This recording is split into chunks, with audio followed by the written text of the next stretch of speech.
Jay Shrek, a spiritual solution in a world of chaos.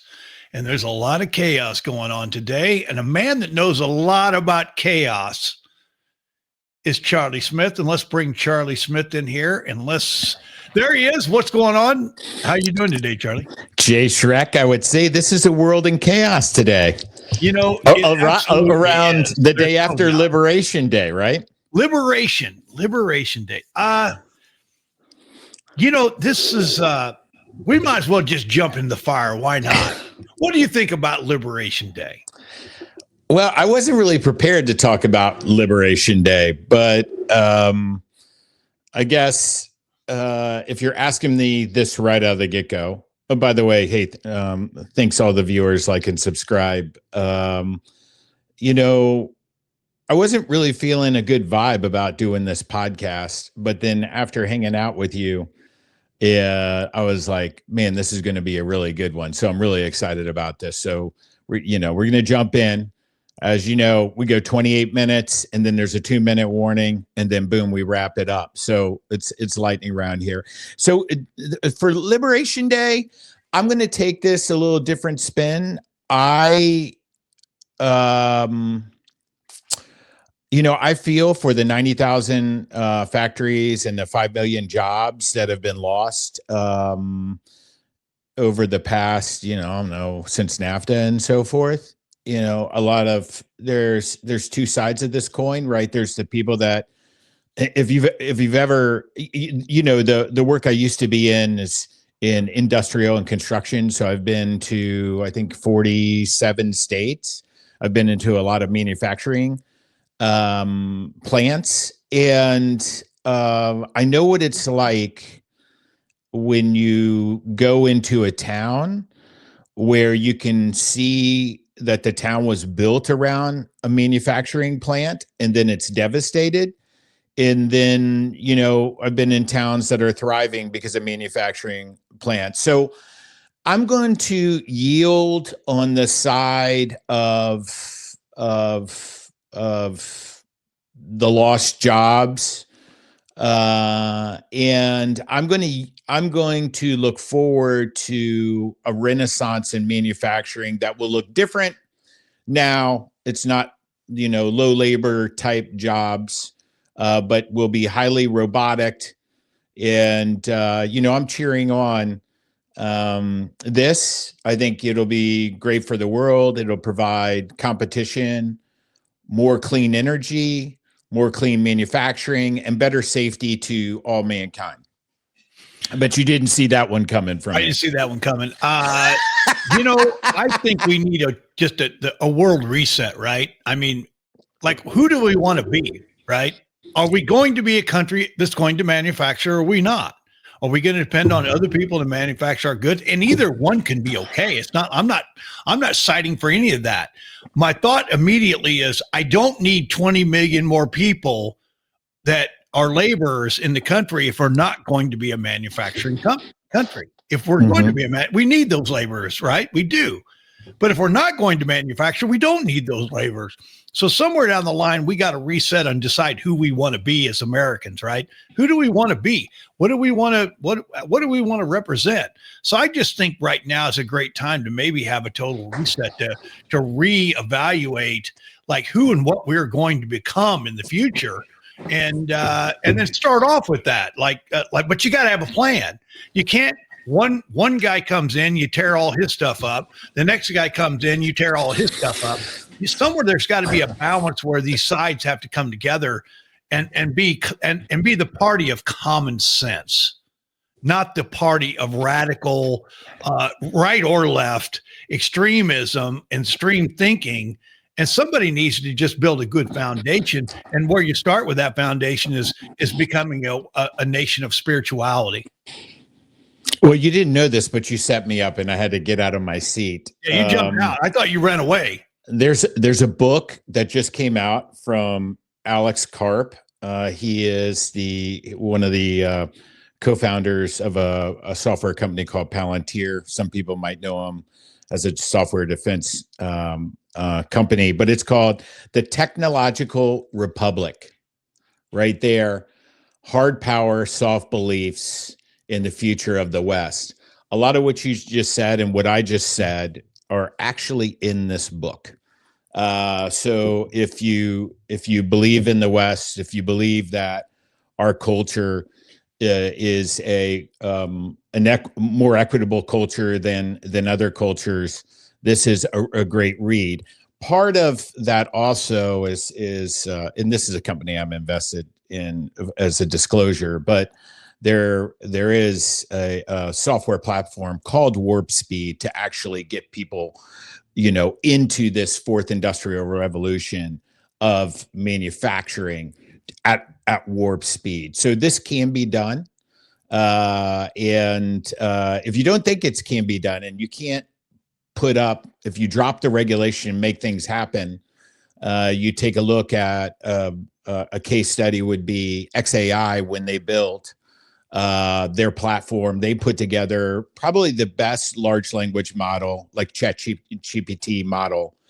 And we use it here. It's Grok 3, but they put that together in 19 days.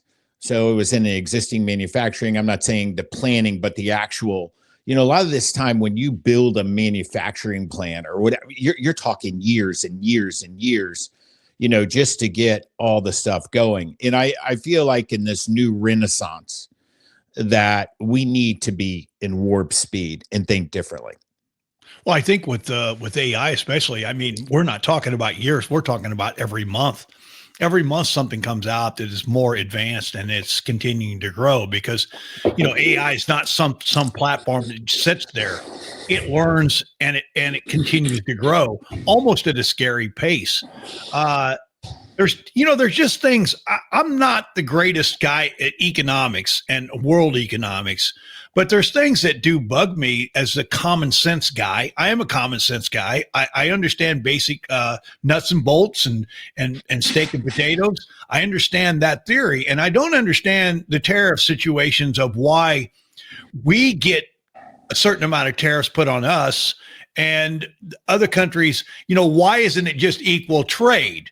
And I do understand we would blow some of these smaller countries up, but as far as the United States goes, why are we getting tariffed? Why isn't it an equal playing field? What can you tell me about that as this basic Midwest guy? That's where I'm from. So you're asking me that question? Yeah. I think so. From what I understand, tariffs, we were we used to live off tariffs. And then in the early 1900s, we shifted. A lot of these, to answer your question, a lot of these tariffs that look sky high for one, and then we're down here at like 2%, were built off of our engagement of World War I, World War II to help offset and rebuild Europe and other countries, Japan and so forth. So that's why we've had these. We basically, it was a way to help rebuild a format of that one lever pulled to help them rebuild. War and destruction. You look at Gaza, you look at Ukraine. Oh my goodness, how much rebuilding when you blow up these whole towns? It's just unimaginable outside of the human life, which is catastrophic. And that's why we got to get out of this war thing. But the imbalance really, I think, comes to our politicians not doing their job and focused on other things. And then, there's always some type of outside influence, as lobbyists, insider establishment, where it just doesn't make any sense, but helps out one particular group or one particular investor. And unfortunately, I don't think that's a by the people, for the people type perspective, which I care about the general mass and not one special instance, quite frankly. Do you think there really is a group of people that really hate Doge, or do you think a lot of this has been politically set up? Because I'm still trying to understand why anybody would be against us trying to be more efficient, because that's our Social Security to me. that's going to give us stability to know that if you retire, you're going to get money. So what do you think that is? What is this movement against Tesla, for example? Why are they so angry, Charlie? Why are they spray painting buildings? And, I mean, is it just some type of fear? What is this? So that's a seriously loaded question, and I'm going to answer it with a question. No, I'm not going to do that to you. My thought, we've talked about this on this channel before because we're not a political channel. We don't support any political we just try to be a common sense approach. There's 10% on one side and there's 10% on the other side that are going to do whatever that leader is doing. We know who the leader is. It's Donald Trump on the Republican side, otherwise known as the MAGA group. And the MAGA group's actually spun off into fractions or additions of different people in there, whether it's tech MAGA or whatever. And then there's the more liberal-leaning side. And I don't know who the leader is over there. Maybe it's AOC, Booker, Schumer, right? They're searching for a leader right now. I guess my biggest concern about this is when you put and this is a spiritual solution to a world in chaos. So we're dealing with a lot of chaos right now. When your political party or ideology becomes your religion, right? We have talked about people need to have hope in something, trust in something, believe in something. And when that becomes a political party, unfortunately, like, you will do whatever. Like, and then you get stupid stuff like people, keying Teslas. I mean, these might be like-minded people and you're keying their car. Have you ever thought about that? The car thing has nothing to do with Elon Musk. You're destroying people's personal property. And I probably think 70% of those people are more, let's call it buy the car because it's, green car and you might lean more to the left. Exactly. And then the other 30% might be like, hey, I want the best technology on the road, so I'm buying a Tesla. And I don't know the numbers, but you got to think it's somewhere around there. So you're actually putting swastikas or whatever and keying people that may believe the way you believe. So tell me if that isn't crazy. Well, I don't think we even have to stand in a very long line to figure out what is really crazy today. And we always try to find a spiritual solution to all this, but somewhere down the line, there's got to be unity somewhere. Yeah, you're always going to have that 10% on both sides that are lunatics. They're lunatics. Let's just face it. They're lunatics. If you can't see something good about an individual, regardless of his party, then you probably have the problem yourself. That's my theory.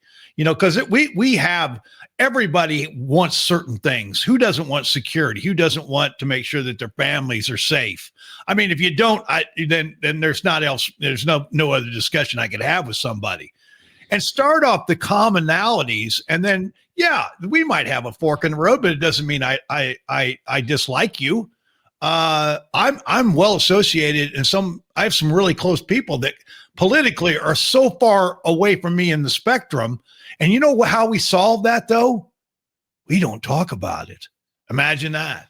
Mm-hmm. Isn't that amazing? Mm-hmm. Yeah. Hey, I want to do a shout out to Jeff's channel here, Mad History. Just FYI, check that out. He's got a shirt on today. Shameless promotion. Shameless promotion, but I want to acknowledge that in your success of millions of views.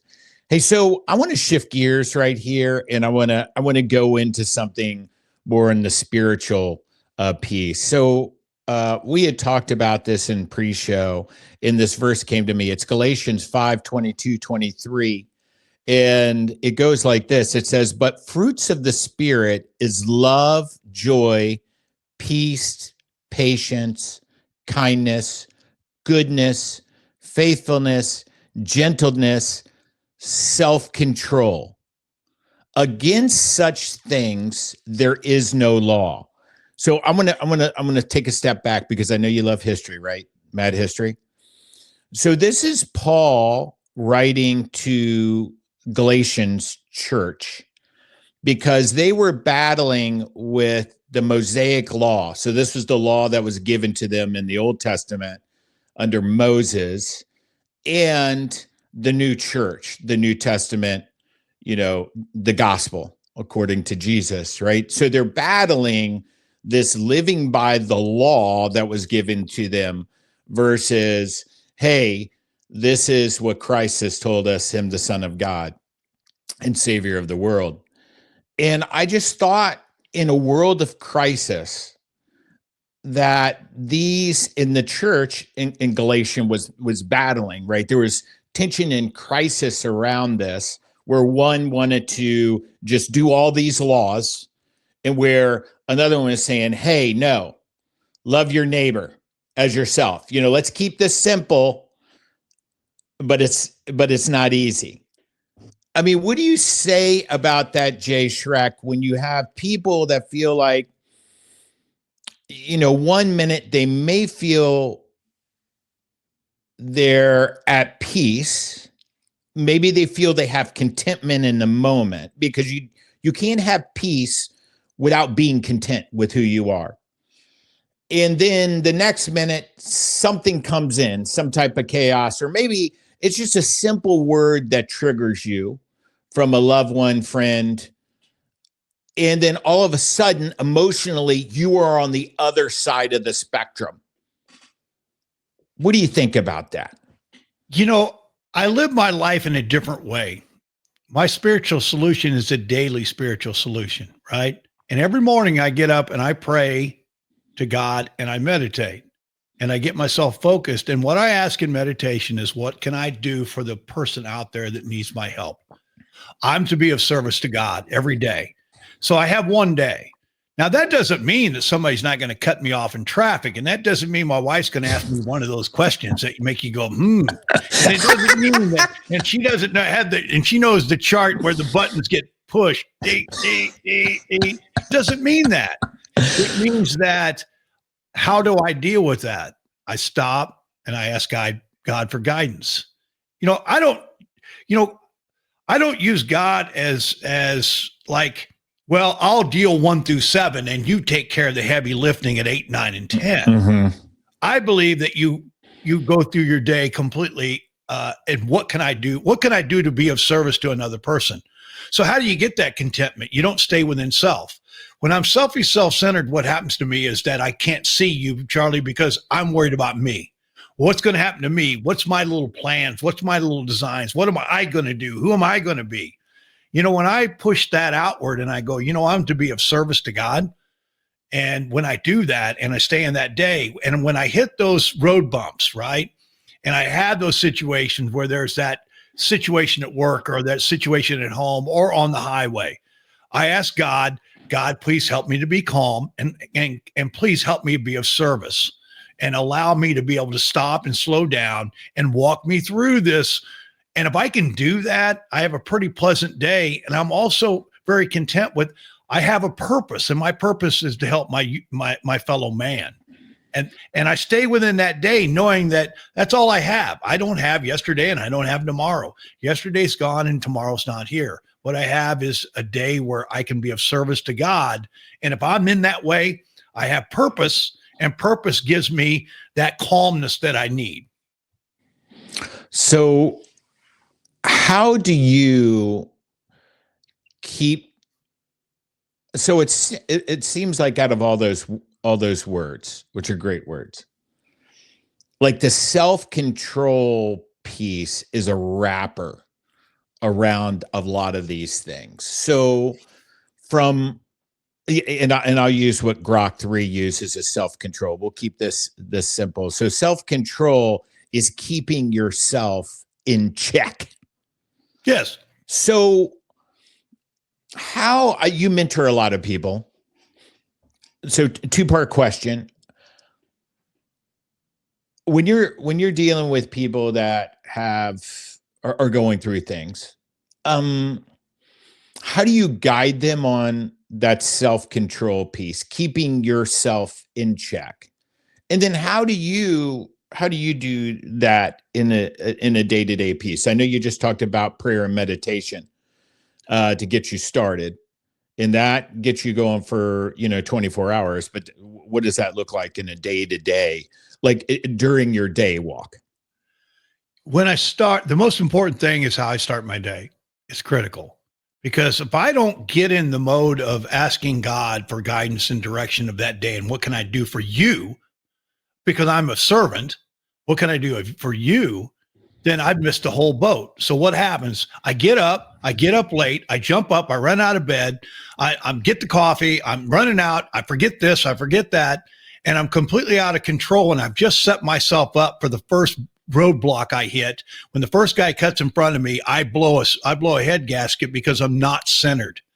So it's critical for me to get up and get centered. And that centered is I pray. And then the meditation to me is what God's answer is to the questions that I did in prayer. Then I get up, and the most critical thing, and this is going to sound ridiculous, but it saves my life. Make your bed. That's your first discipline of the day. If you make your bed, that means that what's going to happen is I'm less likely to have that roadblock, that confusion, that blow up, because I know the day that I made my bed, I prayed and I meditated, and I'm less likely to get myself in emotional stress because I have centered myself. Now, what happens is, yeah, it might build up and it might be the third card that cuts you off, right? But then I look at the fact and I realize that, God, please help me not to be angry. I ask those things physically. I say that stuff, right? I use God all the time. He's not somebody I just pull out to switch hit or to pinch hit for me when the big stuff comes. If I'm going to have a God in my life that's working, then it needs to work. And it works because I ask God for guidance and directions all the way through. And you know what? And let's just say that didn't work. Let's say I hit another roadblock and I just can't get control. What do? I pick up the phone. I call Charlie. I pick up the phone. I call the people in my life. Yeah, that's good. Yeah. And I open up and I say, hey, I know it's dumb, but I just blew a head gasket. And sometimes you're not asking for advice, but you're just please allow me just to say it. And then I'll calm down and the calmness will come back in me. But I use the people in my life. I mean, they're critical to me. Your community is critical. Mm-hmm. Mm-hmm. That you have people in your life. I call the pallbearers, right? I always have 4 men in my life that are on each corner. Mm-hmm. that I have. Some are better financially, some are better spiritually, but I have these people that I talk to and I lean on them. And you know what? They lean on me, mm-hmm. and we all get through this together. That's a great point. I think we've never really talked about strategy around that. But I have a mentor. I talk to him every Monday at the same exact time for about 30 minutes on the phone call. He's not here locally. Being intentional about relationships with, men, for me, right. Where you can pick up the phone and just have a conversation. And maybe it's not even about the topic. Maybe it's just like, you need to have a conversation. I think that's critically important.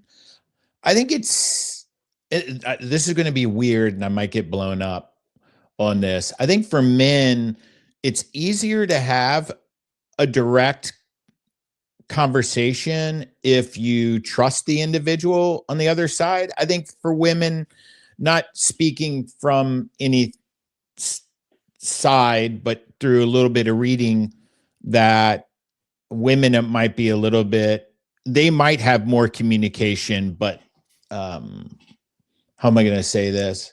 It may be more surfacey.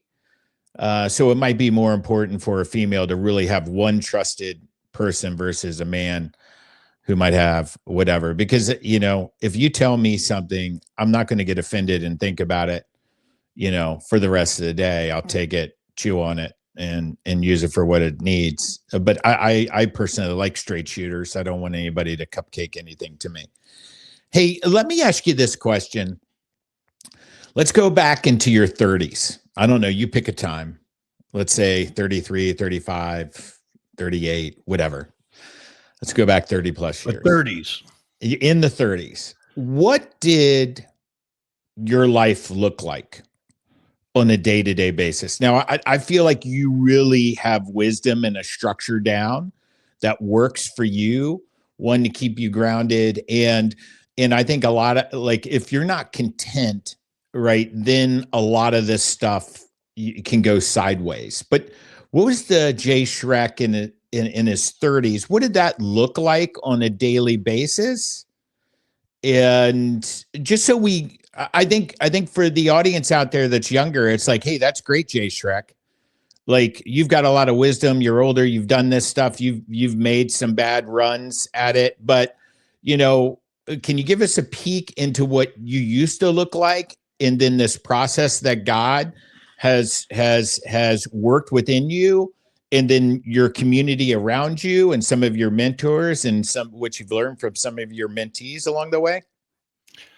My life between 15 and 24 was a train wreck. Okay. So but that's where life changed at 25 for me. So 25 to 30 was kind of starting to learn how to grow up. That's really what it was. Let's just face it. Starting to grow up, mature enough to be less selfish, get a structure built. And then about 30, I hit where I wanted to rule the world. And when I wanted to go into industry, and I wanted to be the captain of industry, and I pushed everything I could possibly, but I still had that basic foundation of praying and meditate in the morning. I would actually go through my meditation and think about my day, and like, what was I going to do? What was I going to accomplish?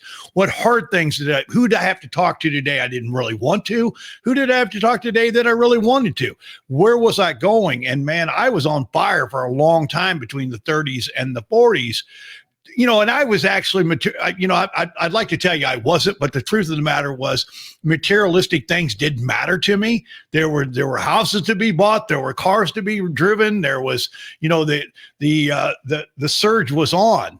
The problem with that was a lot of times that I mistook what the gift I had versus I let the gift that God give me get in the way of God. And I know that probably sounded weird, but there's a lot of times throughout that I'd made choices of, I have what I have because of God and the grace of God. I understand that today. So if anything comes upon me today, I understand I have it because I do the work that I do. I didn't see that in my 30s as much. I didn't see that. I thought a lot of it still was, even with a strong spiritual foundation, there was still a lot of me. Right. And I'd like to say that it wasn't, but in my 30s, that was pre-Morgan. We were on a drive, me and my wife both, to reach the top of the mountain. And we had not, we were even we didn't have kids. Right. And I didn't know if we were going to have kids at that point. I didn't have Morgan till I was 40. When I started to realize that my life started to change, and I started to slow down, and I started to see value in life, not value in a place, a position. I'd like to tell you that I never believed that my job was me, but it was. There were times where my title and what I did, even being spiritual, was who I was. But I realized if you lose that, then guess what happens? You lose yourself.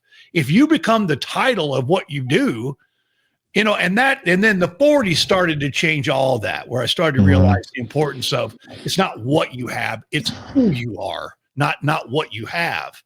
But that evolved into a whole nother world. But throughout that, prayer and meditation has never stopped. And I've always had that guide. But the wisdom comes from sometimes making errors and making mistakes.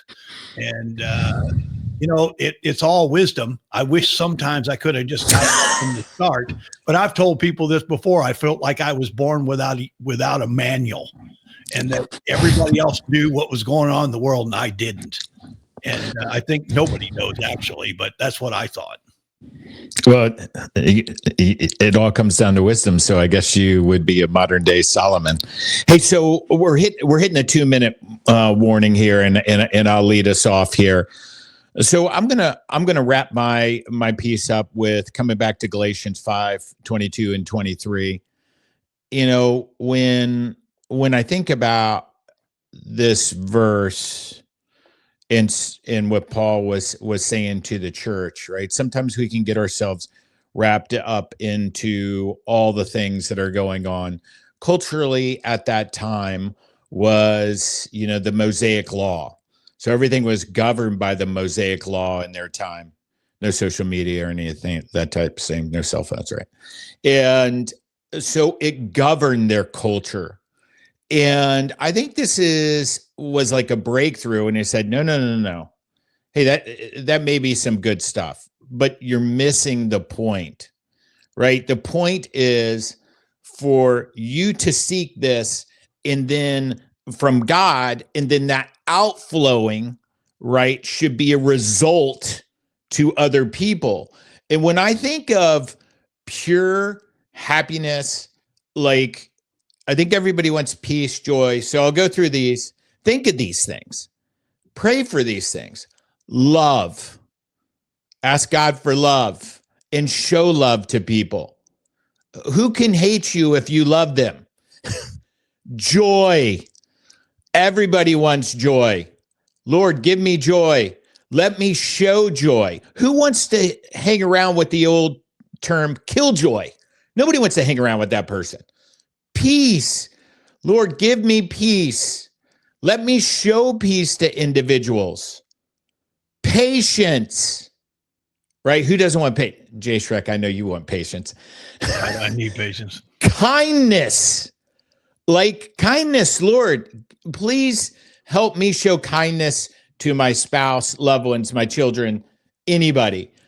Goodness, faithfulness, gentleness, self-control, wrapping this all together. All this, Jesus has showed us, is more important than just the law. I'm out. Jeff, you. That is awesome. And we will catch up next week. How's that? You have an awesome day. I appreciate you, Charlie. Be careful. And I'll close this thing out and we'll be done. I'll see you later. Adios. God bless you, my. So remember, my little tidbit today is simple as there's somebody in your life out there that you haven't seen for a while that probably needs a phone call. And so think of somebody else in your life that could use a phone call and call them. Just get out of self and call somebody out there that needs your help and be a friend. And always remember, it doesn't matter what you've done, where you've been, who you've seen, that you've been forgiven. Jace Reck, Finney Strong, Podcast, Charlie Smith.